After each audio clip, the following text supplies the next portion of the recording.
është themeluar grupi i përbashkët i punës ndërmjet Republikës së Maqedonisë së Veriut dhe Republikës së Kosovës për projektin strategjik të ndërtimit të rrugës Tetov-Prizren, një ndër iniciativat më të rëndësishme për lidhjen infrastrukturore ndërkufitare dhe zhvillim rajonal.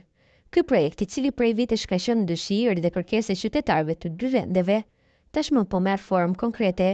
Me krijimin e këtij grupi punues, fillon një fazë e re e bashkëpunimit institucional, e cila synon të çojë përpara me ritëm të lartë të gjitha procedurat për rinisjen e punimeve në terren.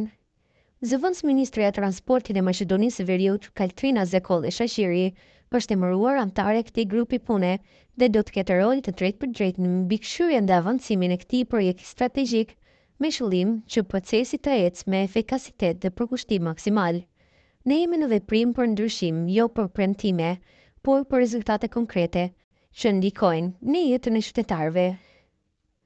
Kjo rrugë është më shumë se një lidhje infrastrukturore, është një simbol i bashkëpunimit rajonal dhe një investim në të ardhmen tonë të përbashkët, theksoi Zekolli Shaqiri.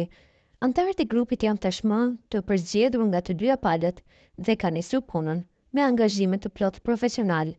Në fazën e ardhshme pritet koordinimi i ngushtë teknik dhe institucional për të kaluar në projektim mbas për zbatim. Dokumenti formal për themelimin dhe përbërjen e grupit të punës është tashmë nënshkruar, duke dëshmuar seriozitet dhe vullnetin e palëve për të ecur përpara.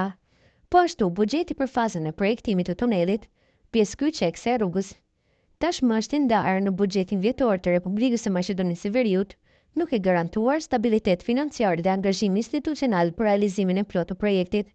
Rruga Tetov-Prizren nuk është vetëm një nevojë infrastrukturore, është një rrugë që bashkon njerëzit, ekonomitë dhe vizionet për të ardhmen.